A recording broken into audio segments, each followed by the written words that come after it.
Yes, we are live. एक बार voice confirm कर दीजिए मेरी। एक बार वॉइस कंफर्म कर दीजिए। आवाज आ रही, क्विकली बता दो।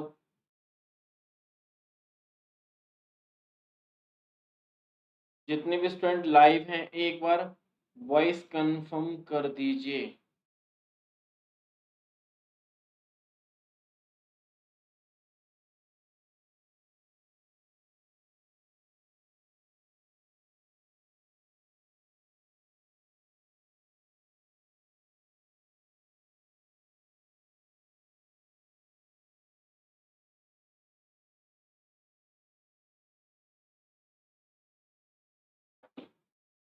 Yes, thank you thank you thank you.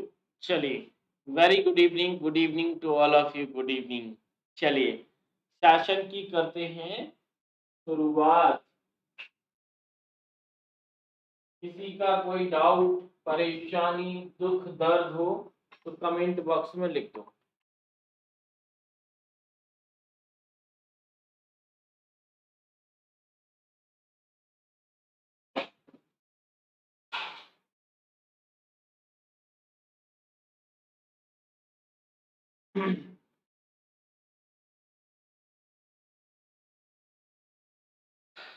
ठीक है।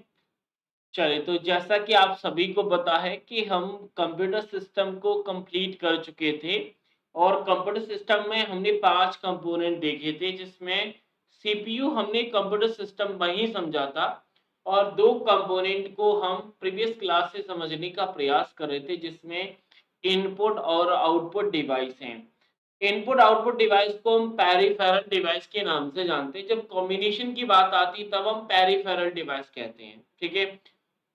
दूसरी बात यह है कि कल जब हमने पेरिफेरल डिवाइस स्टार्ट किया था, तो पेरिफेरल डिवाइस में हमने कल इनपुट डिवाइस को समझाया था और इनपुट डिवाइस के साथ साथ हमने एक चीज आपको बताई थी कि जब इनपुट डिवाइस की बात आती तो सबसे पहले डेफिनेशन, जो कि आपके लिए आसान है और आप कंप्यूटर सिस्टम वाले वीडियोस में ऑलरेडी मैंने आपको पढ़ाई थी। दूसरा था एग्जाम्पल्स। एग्जाम्पल्स के साथ साथ हर डेफिनेशन का फीचर्स, उसका यूज आखिर हम करते क्यों हैं। यानी सवाल, अगर मैं एग्जाम पॉइंट ऑफ व्यू से पॉइंट की बात करूं तो पहला सवाल तो यही आता है कि इनमें से कौन सी इनपुट डिवाइस है, कौन सी नहीं है। दूसरा, कि किस डिवाइस का उपयोग क्यों किया जाता है। तो अगर मैं कल के सेशन को थोड़ा सा रिवाइज करें, तो कल हमने इनपुट डिवाइस के तौर पर कीबोर्ड समझा था और कीबोर्ड को अच्छे से समझने के लिए हमने कीबोर्ड के कीज का क्लासिफिकेशन किया था। अगर हम कीज की क्लासिफिकेशन की बात करें तो सबसे पहले नंबर पे हमारी फंक्शन कीज थी। कितनी थी? सर 12। इनको हमने डिटेल नहीं किया क्योंकि इनको मैं आगे पढ़ाऊंगा आपको शॉर्टकट कीज के अंदर। दूसरे नंबर पे स्पेशल कीज थी। हर की का हमने यूज देखा था। जैसे टैब की का यूज मूवमेंट के लिए करते हैं, एस्केप की का यूज हम स्किप कैंसिल केस में या क्लोज करने के केस में करते हैं, एंटर का एग्जीक्यूशन, बैक स्पेस का लेफ्ट साइड कोई कैरेक्टर डिलीट करना है। अगर आप डिलीट की बात करें तो राइट हैंड साइड कोई कैरेक्टर डिलीट करना, तब हम जाते थे। विंडो की से स्टार्ट हमारा बटन एक्टिव होता है। साथ ही साथ में हमने 3 और कैटेगरीज देखी थी, जिसमें मॉडिफायर की थी। मॉडिफायर में हमारे पास 3 की आती हैं, शिफ्ट, कंट्रोल, ऑल्ट। इनका यूज क्या है? सर, इन मॉडिफायर की का यूज अकेले नहीं होता, सिंगल यूज नहीं करते। और दूसरा होता है हमारा, नेक्स्ट है टॉगल की। टॉगल की 2 केस में जाती, ऑन और ऑफ में। 3 की इसमें भी आती। नेविगेशन की बात करें तो नेविगेशन की इसमें हमारा home and page up, page down और एरो कीज को हम ले जाते थे। न्यूमेरिक नमलॉक का आप डेफिनेशन आपको पता होगा कि नमलॉक हमारे न्यूमेरिक कीपैड को ऑन और ऑफ केस में किया जाता है। अगर ऑन होगा तो कहीं ना कहीं हम नंबर के फॉर्म में यूज करेंगे, अगर ऑन नहीं होगा तो वही न्यूमेरिक कीपैड हमारा एज अ नेविगेशन की काम करता है। वहीं आगे गए तो माउस में हमने 3 बटन को देखा था। माउस को हमने पॉइंटिंग डिवाइस भी बोला था 3 बटन के साथ साथ। और हमने माउस को, अगर याद हो तो जीयूआई इंटरफेस में हम यूज करते थे। माउस को पॉइंटिंग डिवाइस बोला था। साथ ही साथ में माउस के टाइप भी देखे थे हमने। ऑप्टिकल देखा था, एक मैकेनिकल देखा था। मैकेनिकल हमारा मेटल और रबर पे चलता है, बाकी ऑप्टिकल हमारा लेजर लाइट जिसे हम एलईडी के नाम से जानते थे। उसके बाद हम गए स्कैनर। स्कैनर हमें पता है सर, हार्ड को डिजिटल में बदलने के लिए यूज किया जाता है, और रिजोल्यूशन हम डीपीआई से मेजर करते थे। दो टाइप पढ़े थे, एमआईसीआर और ऑप्टिकल। एमआईसीआर के लिए हमने दो शब्द पढ़े थे, चेक और बैंक। अगर ऑप्टिकल की बात करें तो हमारा ओसीआर था, जिसका यूज हम किसी हार्ड टेस्ट को, किसी हम हैंड रिटन टेस्ट को हम डिजिटल टेस्ट में कन्वर्ट करते हैं, तो वो होता है हमारा ओसीआर। ओएमआर हमने पढ़ा था, पेंसिल और पेन की उपस्थिति को चेक करने के लिए, ठीक है, अब्सेंट और प्रेजेंट की आइडेंटिफिकेशन था। मार्क पेन और पेंसिल के मार्क को आइडेंटिफाई करने के लिए। उसके बाद हमारा बीसीआर था। बीसीआर का फुल फॉर्म बारकोड रीडर था। लेकिन जब बारकोड पे गए थे तो हमने दो चीजें देखी थी, बारकोड के भी टाइप होते हैं और बारकोड स्कैनर के भी टाइप होते हैं। जैसे बारकोड के टाइप में हमने पैसिव, एक्टिव, एक्टिव, कैपेसिटिव, ये सारे हमने सॉरी बारकोड, ये मैंने जो अभी टाइप बताया वो ग्राफिक के हो गए। बारकोड के टाइप की अगर मैं बात करूं तो कोडा बार होता है, कोड 128 होता है, मैक्सी कोड था, मैक्सी कोड के साथ साथ हमारा पीडीएफ 417 था, क्यूआर कोड, ये हमारे बारकोड के एग्जाम्पल होते हैं। वहीं इसका अगर हम बारकोड स्कैनर की बात करें तो दो हमने बारकोड स्कैनर के एग्जाम्पल में देखे थे। एक तो हमने लाइट बेस देखा था, जिसे ऑप्टिकल के नाम से जानते हैं, और दूसरा हमारा सीसीडी था। सीसीडी याद है कि नहीं, सीसीडी, यस। आगे गए तो ग्राफिक टैबलेट मिला था, सबसे बेहतरीन एग्जांपल ये था जिसमें मैं आपको पढ़ाता हूँ, और इसमें साथ में एक पेन आता है। इस पेन को हम स्टाइलस कहते हैं। इस स्टाइलस का यूज ग्राफिक टैबलेट और टच स्क्रीन दोनों पर यूज होता है, ठीक है। उसके बाद हमने माइक्रोफोन देखा था। माइक्रोफोन हमारा साउंड को इलेक्ट्रिकल में, माइक्रोफोन को हम ट्रांसड्यूसर नाम से भी जानते हैं। तीन टाइप के पढ़े थे, रिबन, कंडेंसर और हमारा डायनेमिक। डायनेमिक और कंडेंसर में डिफरेंस आप सभी को पता है। डायनेमिक सराउंडिंग के वॉइस को रिकॉर्ड नहीं करता, जबकि ऐसा हमारा डायनेमिक जो कंडेंसर वाला होता है वो यूज करता है। कैमरा देखा था जो कि फोटो लेने के लिए यूज किया जाता है। वेबकैम देखा था जो कि हार्डवेयर डिवाइस होता है, रियल टाइम में इमेज और वीडियो दोनों के लिए यूज होता है। बायोमेट्रिक जो कि फिंगर, रेटिना, सिग्नेचर, इन सब पे काम करता है, और बायोमेट्रिक का सेपरेट वीडियो और पीडीएफ दोनों आपके पास थे। डिटेल में आप लोगों ने पढ़ रखा, नहीं पढ़ रखा। लाइट पेन भी था, यस बिल्कुल सही बात है। लाइट पेन को हमने पॉइंटिंग डिवाइस की कैटेगरी में रखा था। जॉयस्टिक था जो कि गेमिंग डिवाइस के फॉर्म में हम इसे जानते हैं। ट्रैक बॉल था, मूवमेंट के लिए बॉल होती है। ये कुछ ऐसी कॉमन हमारे पास इनपुट डिवाइस थी जो कि कल हम बहुत अच्छे से पढ़ के आए थे, ठीक है। चलिए, ये था कल का सेशन। अब हमें क्या करना है, हमें आगे जाना है। तो जब हमने पीडी को स्टार्ट किया था, पेरिफेरल डिवाइस को, तो हमने तीन चीजें देखी थी। एक तो इनपुट डिवाइस जो कि कल देख ली, दूसरी है आउटपुट डिवाइस जो कि आज देखेंगे, तीसरी थी हमारे पास बोथ डिवाइस, यानी जो इनपुट आउटपुट दोनों पर काम करती है, ठीक है। यानी आज टारगेट है आउटपुट डिवाइस। अच्छा, आउटपुट डिवाइस के कल मैंने आपको एग्जांपल्स भी बताए थे, चार होते हैं। नाम बता दीजिए कमेंट बॉक्स में, जो भी पता है, जितने आपको पता है कमेंट बॉक्स में लिखते जाइए, ठीक है। कमेंट बॉक्स में आप लिखते चले जाइए, मैं बढ़ता हूं आगे और समझते हैं हम इस वीडियो के माध्यम से। मैं एक पीडीएफ ओपन कर लेता हूं आपके लिए, जिससे आपको समझने में आसानी हो जाएगी।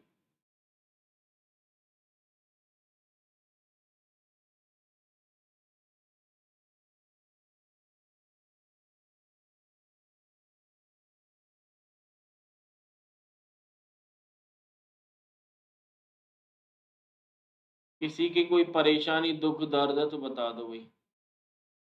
उम्मीद करता हूँ होगा नहीं, क्योंकि हम बहुत अच्छे से चीज़ों को समझ के आए हैं।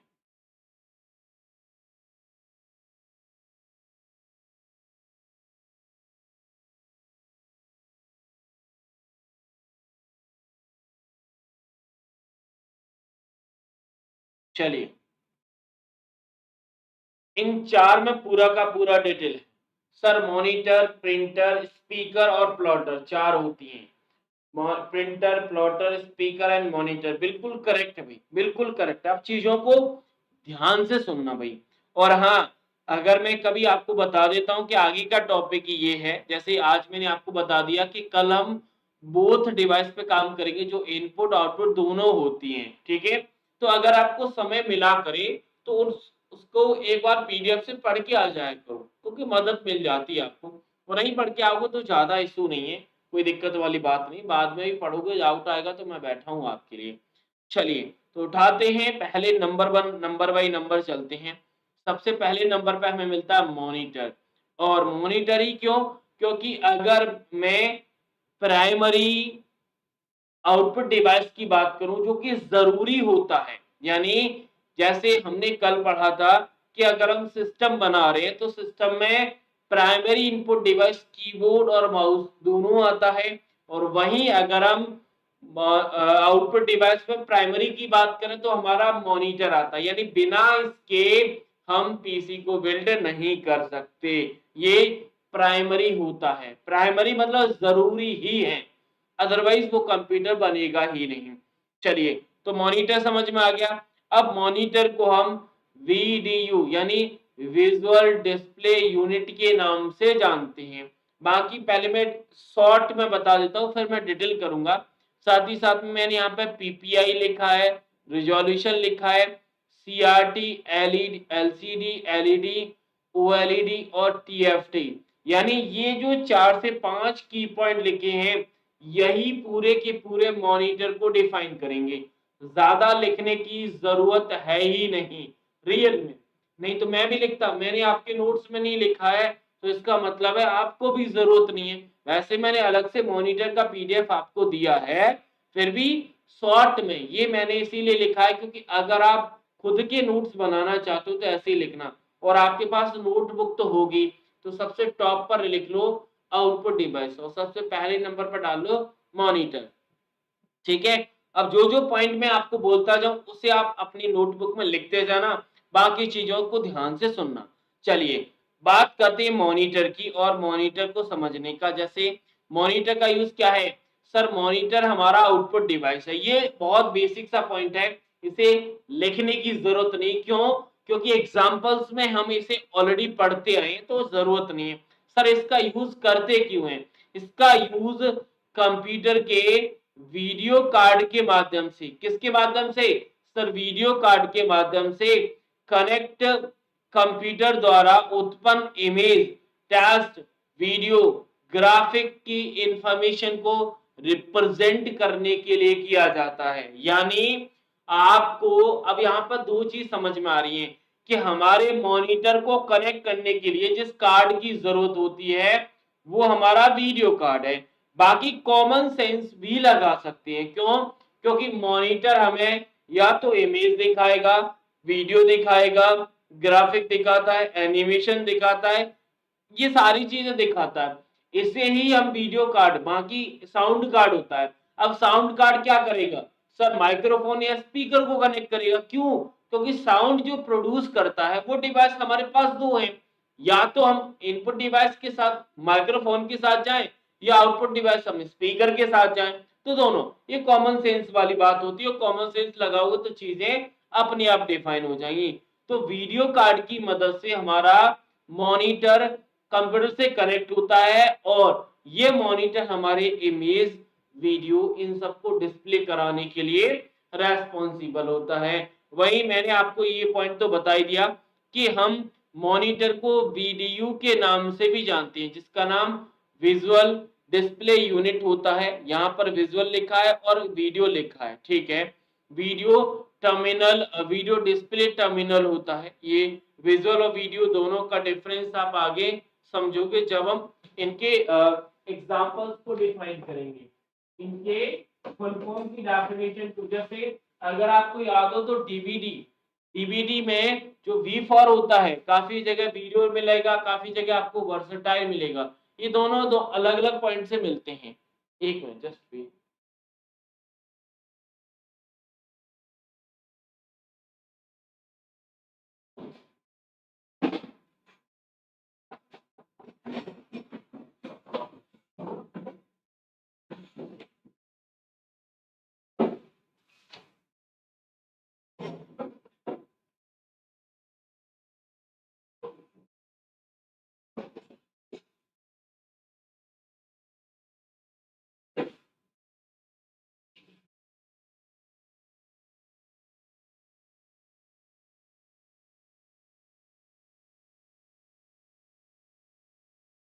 ठीक है।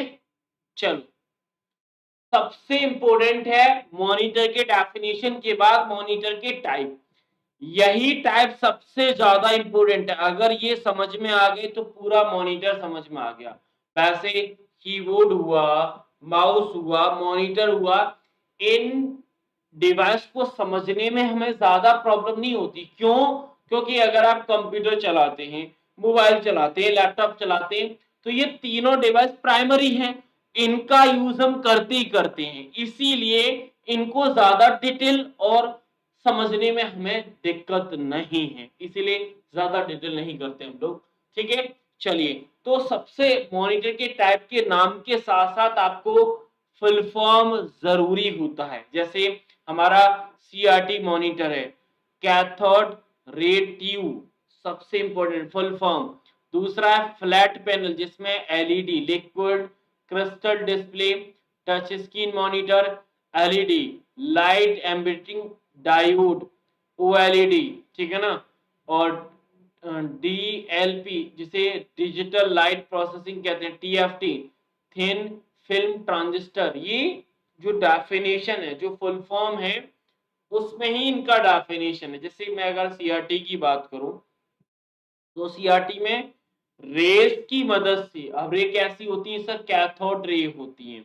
अगर आप डिटेल करना चाहते हो तो डिटेल भी कर सकते हैं। यानी सीआरटी सबसे पहले पुराने जमाने में यूज होता था, ऐसे बिल्कुल टीवी नुमा हमारा मॉनिटर होता है। ये आपको फिगर नजर आ रहा होगा, ये होता है सीआरटी मॉनिटर। पुराने जमाने में जो यूज हो, ज्यादा पुराना नहीं, क्योंकि पीसी का इन्वेंशन 1980s के समथिंग माना जाता है, 4th जनरेशन से, तो वहीं से आपको लेके चलना पड़ेगा। ठीक है। चलिए, और आगे बढ़ेंगे तो हमारे सीआरटी मॉनिटर डेफिनेशन, यानी क्या वो पॉइंट है जो सीआरटी, एलसीडी और एलईडी इनमें डिफरेंस क्रिएट करेगा। तो पहला पॉइंट तो ये सबसे पुरानी है। दूसरा पॉइंट है कि यह स्क्रीन पर इमेज को बनाने के लिए, यानी अगर आप इमेज को प्रोड्यूस करना चाहते हैं, इमेज क्रिएट करना चाहते हैं, तो सीआरटी मॉनिटर में आपके लिए बीम ऑफ इलेक्ट्रॉन्स यूज होता है। क्या होता है? Beam of electrons. अब अभी रिसेंटली एग्जाम हुआ था, जिसमें पूछा गया था कि हमारे सीआरटी मॉनिटर में कितने इलेक्ट्रॉन्स गन होते हैं। ठीक है।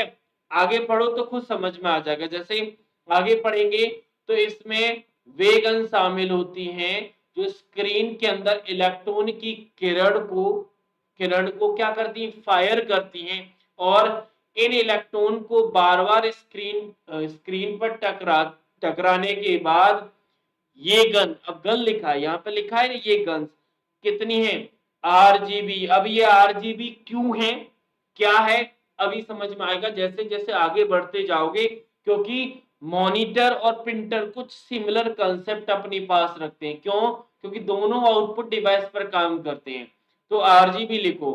इसीलिए आरजीबी का मतलब है कि ये रेड, ग्रीन और ब्लू, यानी 3 गन होती हैं। तो सिंपल यहां से आप क्लिक कर सकते थे आंसर। बहुत आसान सा सवाल था, काफी स्टूडेंट ने लगा दिया था, फिर भी और आगे पढ़ोगे तो समझ में आ जाता है। तो कहने का मतलब है कि सीआरटी में हमारे इमेज को प्रोड्यूस करने के लिए इलेक्ट्रॉनिक्स गन है। इलेक्ट्रॉनिक गन की मदद से आप इमेज को क्रिएट करते हैं। क्या लिखेंगे यहाँ पर? सिर्फ इतना लिख लो, इलेक्ट्रॉनिक्स गन्स, बस हो जाएगा काम। इससे ज्यादा जरूरत नहीं है आपको। लिखना चाहते हो, वैसे इसकी जरूरत नहीं पड़ेगी आपको आरजीबी की। क्यों? क्योंकि आगे मैं पढ़ाऊंगा तो आपको खुद ब खुद समझ में आ जाएगा। ठीक है। चलिए, अब बढ़े आगे। एक पॉइंट और लिखा है कि हमारे जो सीआरटी होते हैं वो पावर ज्यादा कंजर्व करते हैं। ये पॉइंट आपका एग्जाम पॉइंट ऑफ व्यू से डिफरेंस में मदद करेगा, एलिमिनेशन में मदद करेगा।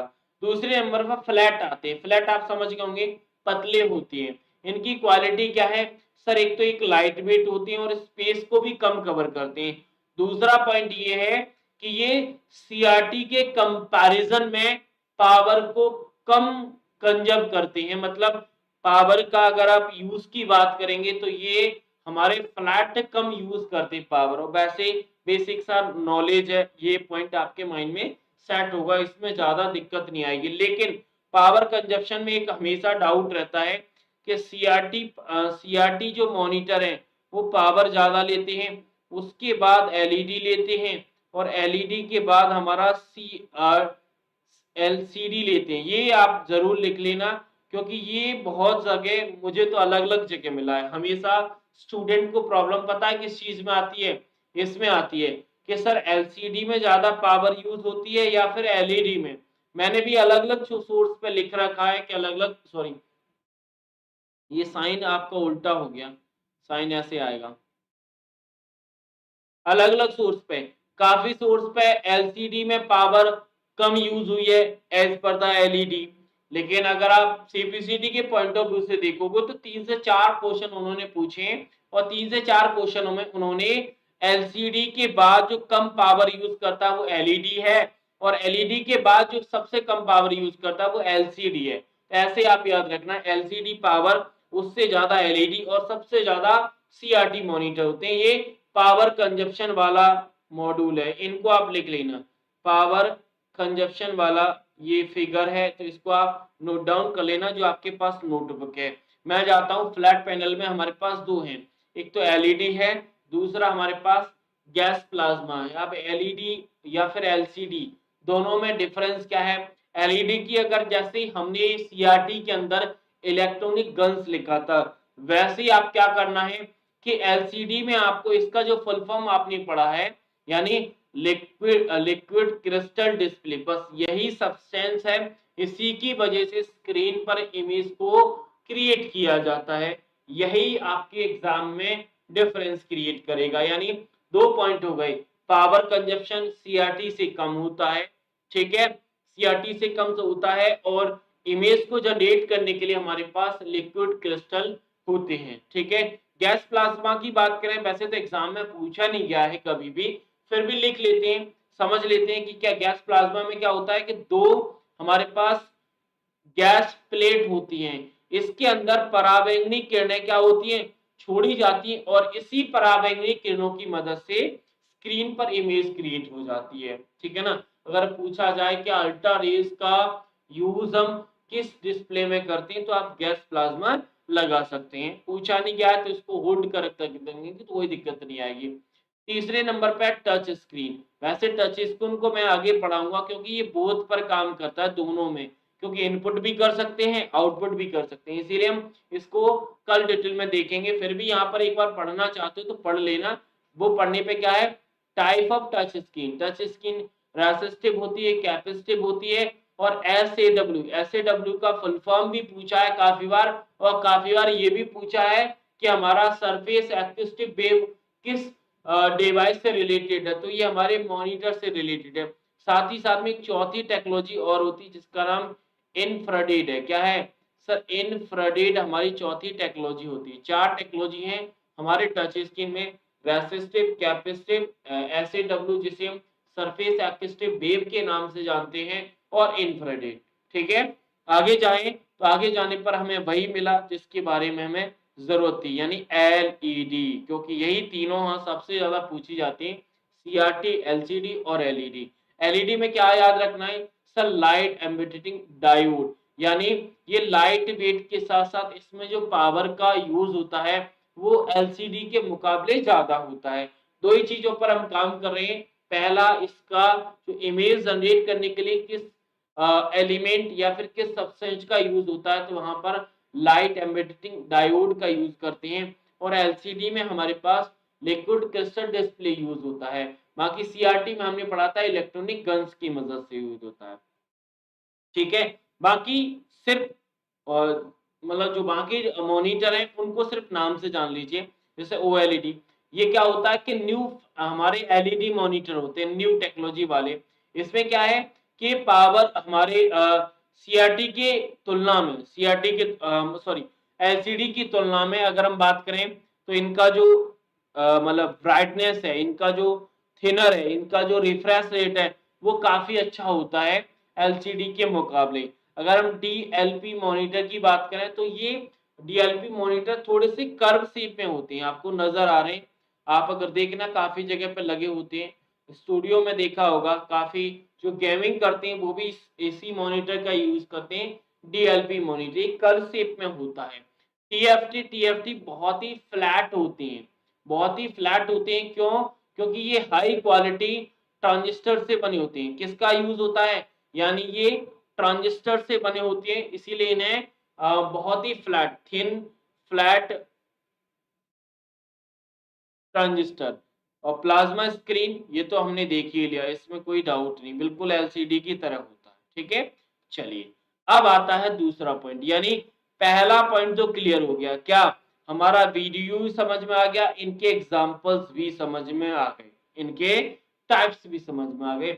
बाकी रिजोल्यूशन और पीपीआई काफी मतलब हद तक आप समझ गए होंगे। क्यों? क्योंकि कल मैंने स्कैनर के साथ आपको समझाया था कि अगर आप मॉनिटर प्रिंटर के अगर आप रिजोल्यूशन को मेजर करना चाहते हैं तो जिस यूनिट का हम यूज करते हैं उसका नाम पीपीआई है। जैसे स्कैनर के लिए हमने डीपीआई पढ़ा था, प्रिंटर के लिए हम आगे डीपीआई पढ़ेंगे। तो वहां से हम अगर रिजोल्यूशन मेजर करते थे, तो अगर मॉनिटर का करना है तो हम पीपीआई के साथ जाते हैं। अब अगला पॉइंट आता है जिसका नाम है टाइप ऑफ मॉनिटर कनेक्टर। यानी मॉनिटर तो हमने पढ़ लिया कि हमारी आउटपुट डिवाइस है, ठीक है, लेकिन इस मॉनिटर को हम कनेक्ट कैसे करते हैं? अब कनेक्टिंग के लिए हमारे पास दो मेथड है। अच्छा, एक बार कनेक्टिंग के दोनों मेथड को कमेंट बॉक्स में आप लोगों से चाहता हूं कि अगर हम किसी डिवाइस को अपने पीसी या अपने लैपटॉप में कनेक्ट करना चाहते हैं तो दो मेथड हमने देखे थे, उन दोनों मेथड को आप कमेंट बॉक्स में लिख दीजिए। बाकी एक चीज और याद रखना कि हमारा जो मॉनिटर होता है वो सॉफ्ट डेटा का आउटपुट देता है। सॉफ्ट समझते हैं? जैसे इमेज है, हमारा हमारा इमेज के साथ वीडियो, ये सॉफ्ट डेटा का आउटपुट देता है मॉनिटर। अब कनेक्टिविटी के लिए हमारे पास कौन कौन है?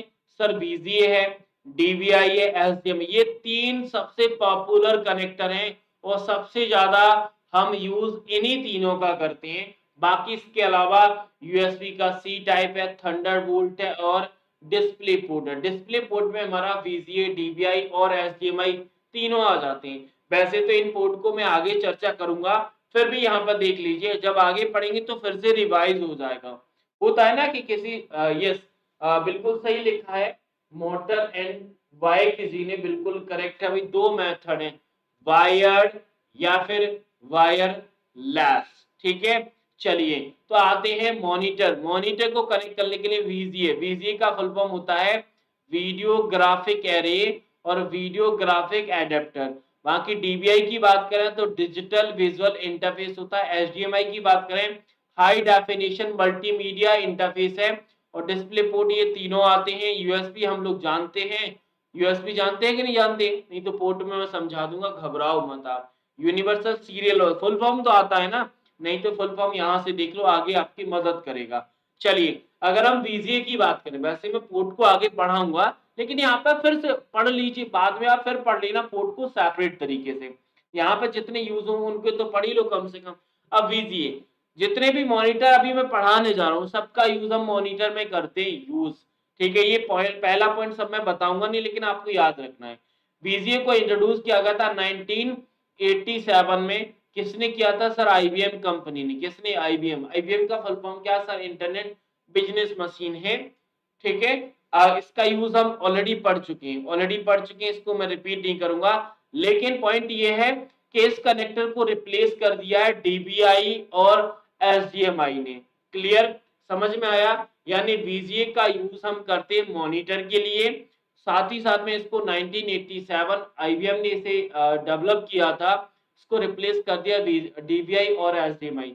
डीबीआई एसडीएमआई को पढ़ते हैं। अगर हम डीबीआई की बात करें तो फुल फॉर्म ऑलरेडी हमने देख लिया। फुल फॉर्म के साथ साथ ये हमारा डिजिटल विजुअल इंटरफेस होता है, ये तो ठीक है।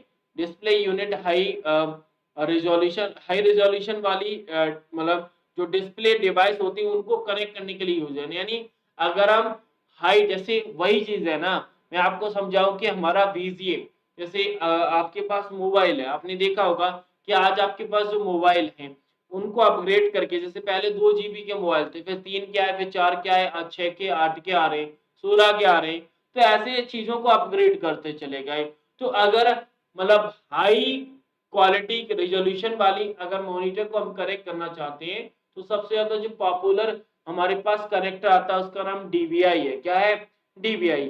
अब डीबीआई में भी हमारे पास टाइप होते हैं, जैसे अगर डीबीआई के साथ जैसे डीबीआई तो पता है, लेकिन अगर डीबीआई फॉर डी लिखा है तो डी फॉर डिजिटल होगा, अगर डीबीआई ए लिखा है तो हमारा एनालॉग होगा, और डीबीआई आई लिखा है तो यानी डिजिटल और एनालॉग दोनों पर काम करेगा। ये ध्यान रखना आप लोग। कभी कभी जैसे आप आगे पढ़ोगे मॉनिटर में, जैसे आप सीडी डीवीडी वीआरडी पढ़ते हैं तो वहां पर कभी आर मिल जाता है, कभी रोम मिल जाता है, कभी रैम, कभी आरडब्ल्यू। तो ये जो टर्म है, जैसे अगर डीबीआई के साथ ए लग गया तो इसका मतलब एनालॉग बेस्ड होता है, डी लग गया तो डिजिटल होता है, अगर आई लग गया तो बोथ होता है। कभी पूछ ले, शायद भरोसा नहीं। नेक्स्ट है एचडीएमआई। एचडीएमआई तो एक चीज तो क्लियर है कि ये मॉनिटर को कनेक्ट करेगा, लेकिन ये सर हाई बैंडविड्थ और हाई क्वालिटी ऑफ स्ट्रीमिंग, मतलब हाई क्वालिटी की अगर डेटा है, चाहे ऑडियो हो या वीडियो हो, इनको ट्रांसमिट करने के लिए हम एचडीएमआई पोर्ट का यूज करते हैं। और एचडीएमआई पोर्ट मॉनिटर के साथ साथ हमारा प्रोजेक्टर, वीआरडी प्लेयर और हमारे डीवीडी प्लेयर के साथ यूज होता है। अब डिस्प्ले पोर्ट क्या है? अगर आपने ये तीनों समझ ली तो उन्हीं को हम डिस्प्ले पोर्ट कहते हैं। ये तीनों इसकी मैंने अभी बात की, इन्हीं को हम डिस्प्ले पोर्ट कहते हैं। डिस्प्ले पोर्ट इसीलिए बोला जाता है क्योंकि मॉनिटर को डिस्प्ले कहते हैं, याद है? मॉनिटर को जनरल तौर पर डिस्प्ले कहते हैं, तो डिस्प्ले को कनेक्ट करने के लिए जिन पोर्ट का यूज करते हैं उसे डिस्प्ले पोर्ट कहते हैं। और यूएसबी का सी टाइप, आज आप सभी मोस्ट ऑफ द केस में आपके पास जो मोबाइल होगा उसमें भी सी टाइप होगा, नहीं तो बी टाइप तो होगा ही होगा।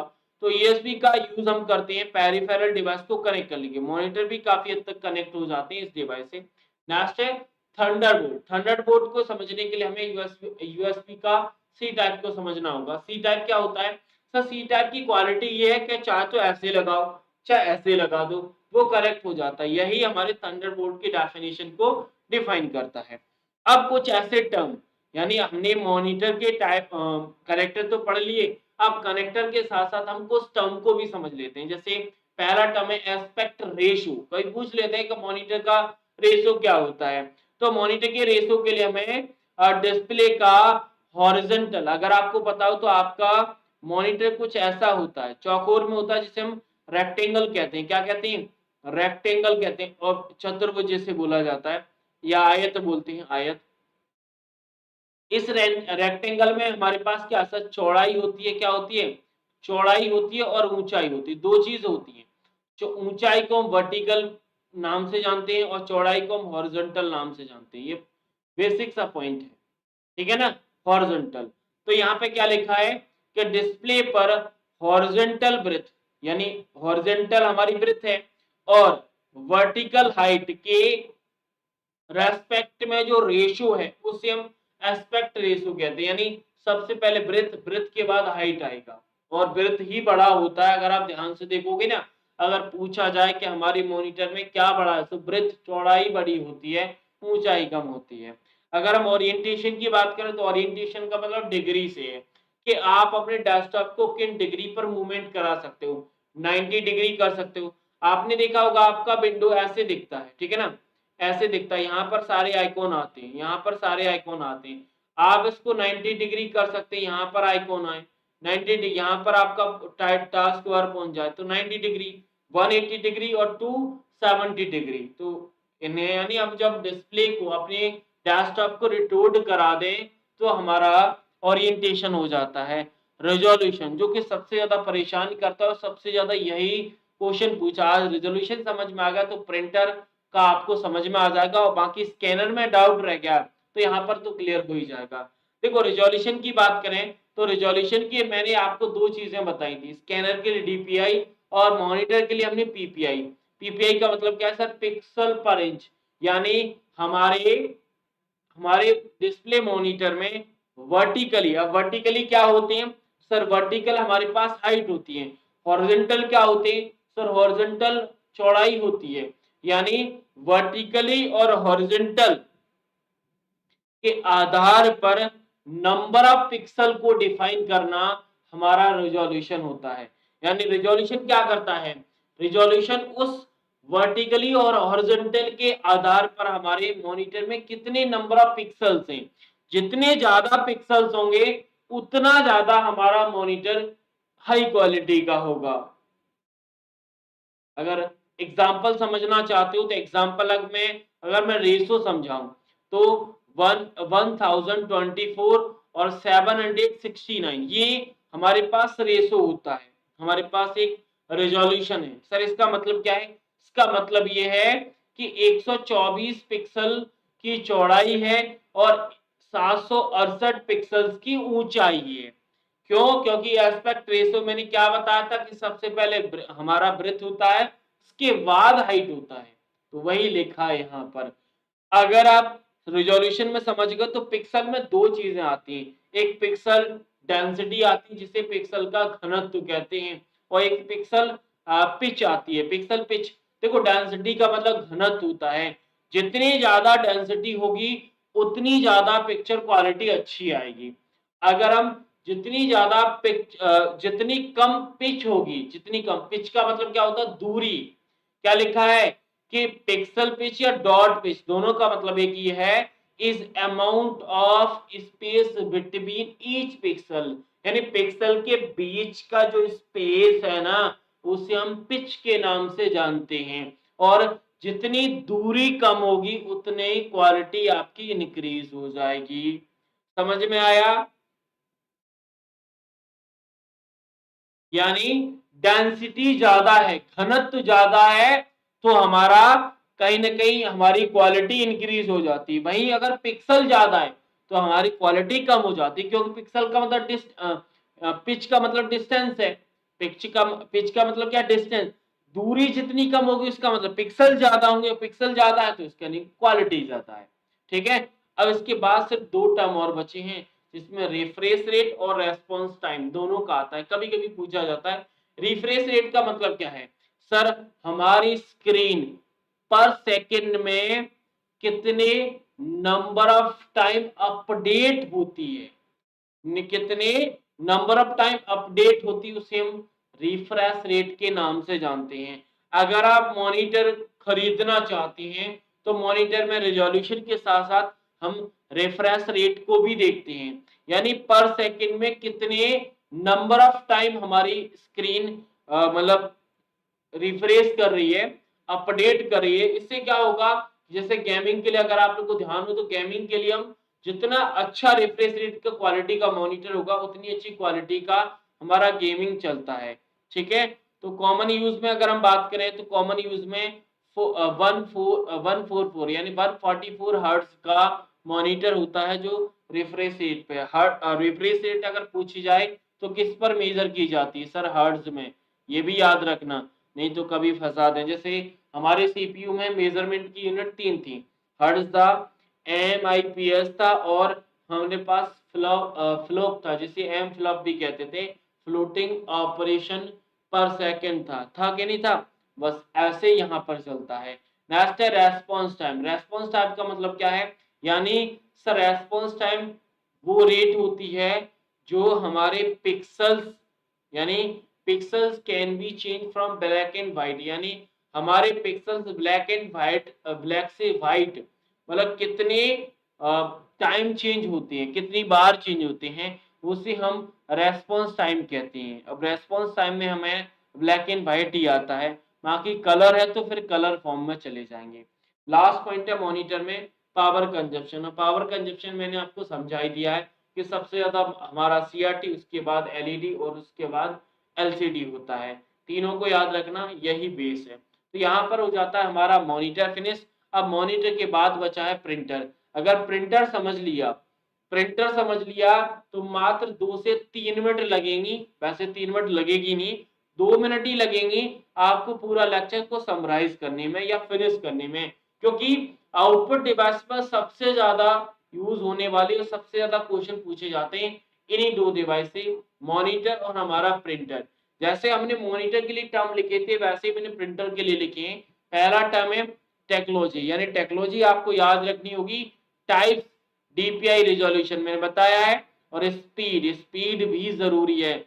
अगर इतना समझ में आ गया तो पूरा प्रिंटर समझ में आ गया। लेकिन आपको एक चीज मैंने आपको हिंट भी कराई थी जब आपको ऐसे नोट्स में बताई थी कि काफी बार क्या होता है कि कुछ टॉपिक ऐसे होते हैं जिनको हम ज्यादा डीप नहीं कर सकते। क्यों? कर सकते, कर दे तो कर तो सकते हैं, लेकिन जरूरत नहीं है, क्योंकि इतना डीप आता नहीं है। तो इसीलिए समझदारी हमारी ये होती है कि हम उस पर्टिकुलर टॉपिक में वो जैसे ऑपरेटिंग सिस्टम है, अपने आप में ऑपरेटिंग सिस्टम बहुत बड़ा टॉपिक है, पूरी एक इतनी मोटी किताब आती है ऑपरेटिंग सिस्टम की, ठीक है ना। अब उस किताब को हम एक क्लास में फिनिश करते हैं, क्यों? क्योंकि हम क्या करते हैं कि पहले ऑपरेटिंग सिस्टम की जनरल डेफिनेशन, उसके फंक्शन टाइप को बता देते हैं, उसके बाद उन टर्म्स की बात कर लेते हैं जो कि एग्जाम के लिए जरूरी हैं। तो इसीलिए कभी कभी जैसे इंटरनेट एक ऐसा टॉपिक है जिसे थ्योरी बेस पर मैं नहीं पढ़ाता, मैं टर्म के आधार पर पढ़ाता हूँ। क्यों? क्योंकि इंटरनेट बहुत बड़ा टॉपिक है और उसमें लिमिट नहीं है, इसीलिए टर्म्स के आधार पर जाओगे चीजें आसान हो जाती है। तो जब हम प्रिंटर को पढ़ेंगे तो प्रिंटर अपने आप में बहुत डीप हो जाता है, लेकिन प्रिंटर को हम ब्रीफ करने के लिए उसको टर्म के साथ जाएंगे। यानी कहने का मतलब है कि प्रिंटर का अगर आपने डेफिनेशन, टेक्नोलॉजी, टाइप ये सब पढ़ लिया तो आधा पढ़ा है, आज पूरा आप जब पढ़ोगे जब आप प्रिंटर के टर्म पढ़ लोगे, तो दोनों चीजें जरूरी हो जाती हैं। ठीक है, अब हम चलते हैं प्रिंटर की तरफ, वहां से समझने का सीधा प्रयास करते हैं। प्रिंटर को थोड़ा ध्यान से समझना, क्योंकि प्रिंटर में दोनों बेस पर मैं जाऊंगा। पहले उन चीजों की बात करूंगा जो कॉमन बेस पे पूछे जाती हैं, फिर उसके बाद हम उन चीज की बात करेंगे जो कभी कभी पूछे जाती है। पिक्सल्स, देखो पिक्सल्स का मतलब छोटे छोटे डॉट होती हैं।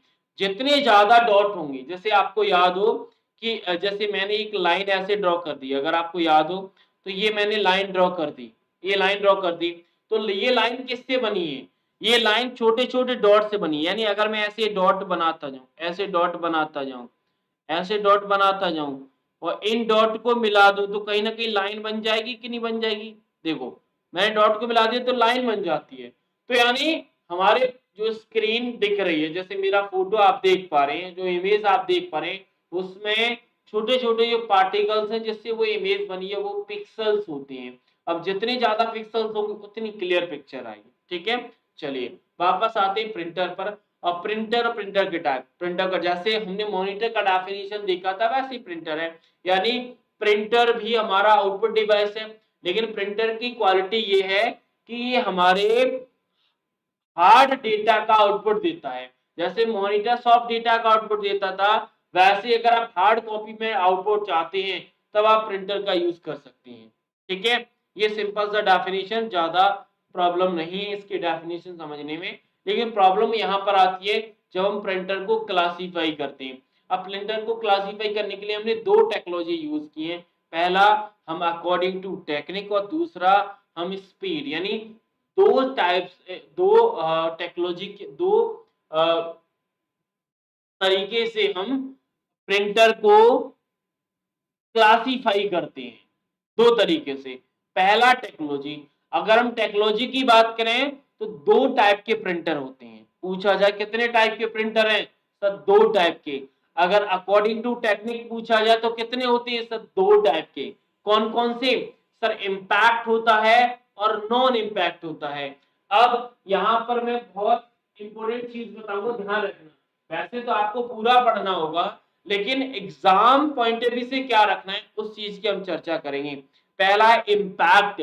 इम्पैक्ट का मतलब क्या होता है? इम्पैक्ट में वैसे मैंने यहाँ पर लिखा है कि टेक्नोलॉजी टाइप राइटर प्रिंटिंग, फिर भी इस पर जाने से पहले पहले हम पढ़ लेते हैं कि impact printer direct contact with the ribbon ink, यानी हमारे पेपर के साथ। यानी अगर मैं इम्पैक्ट और नॉन इम्पैक्ट की ब्रीफ में डेफिनेशन आपको समझाऊं, जैसे हम प्रिंट एक पेज पर तो प्रिंट करते हैं, अब जिससे प्रिंट करते हैं, जैसे मुझे इससे प्रिंट करना है, तो इसका और इसका जब फिजिकली टच हो जाए तो इसका मतलब इम्पैक्ट है।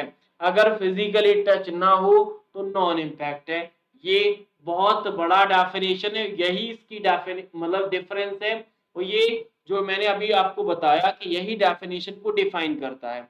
लिखा भी पॉइंट है कि अगर रेवन को पेपर के कांटेक्ट में नहीं कांटेक्ट में ले जाए तो वो इम्पैक्ट होता है। इम्पैक्ट की क्वालिटी ये होती है कि इम्पैक्ट हमारे नोइजी होती है, मतलब आवाज करने वाले होते हैं। सबसे ज्यादा आवाज ये नोइजी मतलब इम्पैक्ट प्रिंटर ही करते हैं। क्यों? क्योंकि इनका फिजिकली टच होता है प्रिंटर से, तो काफी आवाज आती है। दूसरा ये है कि इसमें प्रिंटिंग के लिए जो मैकेनिज्म यूज होता है, मैकेनिज्म समझते हैं, यानी टेक्नोलॉजी जो यूज होती है उसका नाम टाइपराइटर। आप कोर्ट में आप टाइपिंग करते हैं तो वहां पर जो प्रिंटर है, आपने देखा होगा, आप रिजर्वेशन कराने जाते हैं, रिजर्वेशन में जो प्रिंटर यूज होता है वहां पर भी इम्पैक्ट होता है। कौन सा होता है? इम्पैक्ट प्रिंटर होता है। एग्जाम्पल सबसे ज्यादा जरूरी है डेफिनेशन के बाद, एग्जाम्पल्स ये बहुत जरूरी हो जाते हैं, बहुत अच्छे से पढ़ना। क्या है सर? डॉट मैट्रिक है, डिजिबल है, लाइन है, चेन, ड्रम और बेंड, ये वो 6 पॉपुलर एग्जाम्पल्स हैं जो कि इम्पैक्ट के होते हैं। अगर हम नॉन इम्पैक्ट की बात करें तो नॉन इम्पैक्ट जस्ट इम्पैक्ट से अपोजिट है। कैसे? यानी it does not touch with a ribbon to print, मतलब पेज का रिबन से कोई फिजिकली टच नहीं होता। दूसरा है इसमें जो मैकेनिज्म यूज होता है वो लेजर प्रिंटिंग है। तो क्या पॉइंट समझ में आया? सर अगर हम प्रिंटर को क्लासिफाई करें तो पहला टेक्नोलॉजी था, पहला टेक्निक था, पहला जो तरीका था वो टेक्निक या फिर टेक्नोलॉजी था। तो टेक्नोलॉजी के आधार पर हमने 2 टाइप से पढ़े। अब दोनों टाइप में पहला इम्पैक्ट आया। इम्पैक्ट में 2 पॉइंट थे कि जिस पर हम प्रिंट करें, यानी पेज पर प्रिंट करें और रिबन से करते हैं तो इनका फिजिकली टच होता है, जबकि नॉन इम्पैक्ट में ऐसा नहीं होता। दूसरा था कि हमारे इम्पैक्ट में टाइपराइटर टेक्नोलॉजी लगता है, टाइपराइटर मैकेनिज्म यूज होता है, वहीं नॉन इम्पैक्ट में हमारे पास as a laser printing mechanism use होता है। एग्जाम्पल्स जैसे नॉन इम्पैक्ट में एग्जाम्पल कौन कौन, हमारे इम्पैक्ट में कौन कौन से थे sir? Dot matric, डिजिबल, line, band, chain, ये सारे थे। तो वैसे अगर नॉन इम्पैक्ट के एग्जांपल की बात करो तो डॉट हमारा laser, inkjet, photo, LED, portable, multi function और थर्मल, ये वो प्रिंटर हैं जो नॉन इम्पैक्ट के एग्जांपल्स हैं। सर हम क्या करें? देखो अगर आप प्रिंटर के जैसे 4 क्वेश्चन आपके पेपर में आए तो 4 में से 2 क्वेश्चन अगर आप करना चाहते हो तो पहला जितना अभी तक हमने पढ़ा इसी से आपका काम हो जाएगा, इसी से सिर्फ इतना ही पेपर में सफिशिएंट है। प्रिंटर का डेफिनेशन क्या है, कौन कौन से प्रिंटर होते हैं। दूसरा कि प्रिंटर का क्लासिफिकेशन अगर बात करो इम्पैक्ट में तो कौन कौन से होते हैं, इम्पैक्ट में टेक्नोलॉजी कौन सी है, इम्पैक्ट में क्या प्रिंटिंग के लिए उत्तरदायी होता है। तो ये बस बहुत सारे पॉइंट हमारे कॉमन बेसिस पे यूज होते हैं, ठीक है। लेकिन आपके माइंड में सबसे ज्यादा सवाल आ रहा होगा कि सर आपने इम्पैक्ट में भी बहुत सारे बता दिए, नॉन इम्पैक्ट में भी बता दिए, क्या हमें ये सारे प्रिंटर पढ़ने हैं? नहीं, सारे नहीं पढ़ने, लेकिन सबका नाम जानना जरूरी होता है। जरूरी इसीलिए क्योंकि आपके एग्जाम में जो सबसे पॉपुलर जो क्वेश्चन है वो यही पूछा जाता है कि इसमें से कौन सा नॉन इम्पैक्ट है या फिर नहीं है। अब जो नॉन इम्पैक्ट होता है उसे हम लिख देंगे, अब जो नॉन इम्पैक्ट नहीं होता इसका मतलब इम्पैक्ट प्रिंटर होता है। तो ऐसे हमें चीजों को क्लिक करना होता है। तो सबसे ज्यादा इनके एग्जाम्पल्स हैं, एग्जाम्पल आपको याद होंगे, अगर याद नहीं है तो मैं आपको मदद करूंगा, आपके लिए मिनिमम यानी मिनिमम बेसिस पर जाऊंगा, इससे काम तो होगा नहीं लेकिन काफी हद तक आपके काम चल जाएगा। जब आपको याद ही नहीं हो रहा तो फिर काम चलाना है, काम चलाने के लिए तभी तरीका मैं आपको बताऊंगा। लेकिन उससे पहले हम दूसरे क्लासिफिकेशन की बात करते हैं जो कि स्पीड के आधार पर है। स्पीड के आधार पर हम 3 प्रकार से प्रिंटर को टाइप को डिफाइन करते हैं, जिसमें सबसे पहले नंबर पर आता है कैरेक्टर प्रिंटर, लाइन और पेज प्रिंटर, ठीक है ना। यानी ऐसे प्रिंटर जो कैरेक्टर के आधार पर प्रिंट करें वो कैरेक्टर में जाएंगे, लाइन प्रिंट करें वो लाइन में, पेज प्रिंट करें वो पेज में जाते हैं, ठीक है। अब अगर हम कैरेक्टर की बात करें तो कैरेक्टर का मतलब क्या है सर? वो प्रिंटर जो एक समय में एक कैरेक्टर को प्रिंट करते हैं वो कैरेक्टर प्रिंटर होते हैं। एग्जाम्पल सबसे ज्यादा जरूरी एग्जाम्पल्स हैं, एग्जाम्पल में डॉट मैट्रिक और डिजिबल आते हैं। स्पीड की बात करें तो स्पीड मेजरमेंट यूनिट हमारा सीपीएस होता है, फुल फॉर्म क्या है सर? कैरेक्टर पर सेकंड है। तो बहुत सारे पॉइंट यहाँ पर आपको मिल गए कि अगर आप कैरेक्टर प्रिंटर की बात करें तो एक समय में एक प्रिंटर को प्रिंट करता है, ये डेफिनेशन है। एग्जांपल्स सर डॉट मैट्रिक और डेसिबल। अगर स्पीड की बात करो तो सीपीएस होता है, कैरेक्टर पर सेकंड होता है। वही अगर आप दूसरे प्रिंटर में जाओगे तो दूसरा प्रिंटर होता है आपका लाइन प्रिंटर। सर एक समय में एक लाइन को प्रिंट करे, यानी जब प्रिंट करे तो एक बार में एक लाइन प्रिंट हो तो उसका मतलब है लाइन प्रिंटर। अगर मेजरमेंट स्पीड की बात करोगे तो एलपीएम होता है। एलपीएम का मतलब क्या है सर? लाइन पर मिनट, यानी एक मिनट में एक लाइन प्रिंट के आधार पर ये प्रिंटर काम करते हैं। एग्जांपल्स हैं वेंड है, लाइन है, चेन है, ये वो प्रिंटर हैं जो लाइन में आते हैं। कभी कभी इंकजेट को, जो हमारा इंकजेट प्रिंटर होता है, इंकजेट प्रिंटर होता है, उसको हम डॉट मतलब हम कैरेक्टर प्रिंटर में रख लेते हैं, क्योंकि स्प्रे के माध्यम से ये काफी बार हमारे कैरेक्टर को प्रिंट करता है। लेकिन काफी बुक्स ऐसी भी हैं जिसमें इंकजेट को लाइन प्रिंटर में रखा है। तो क्वेश्चन के आधार पर डिपेंड करेगा कि कौन सा पूछा, उस आधार पर हम लगा लेंगे। ठीक है, चलिए अगला है हमारे पास कौन सा? अगला है लेजर। अब लेजर में सिंपल सॉरी पेज है, पेज में हमारा लेजर आता है। इसका मतलब क्या है? एक समय में एक पेज को प्रिंट करे, वो हमारा पेज प्रिंटर होता है। इसमें पॉपुलर एग्जांपल लेजर है। स्पीड पीपीएम होता है। क्या होता है? पीपीएम, जिसे हम पेज पर मिनट के नाम से जानते हैं। किसके नाम से सर? पेज पर मिनट के नाम से जानते हैं। वहीं से हमारा काम हो जाता है। ठीक है, चलिए अब बढ़ते हैं थोड़ा सा आगे।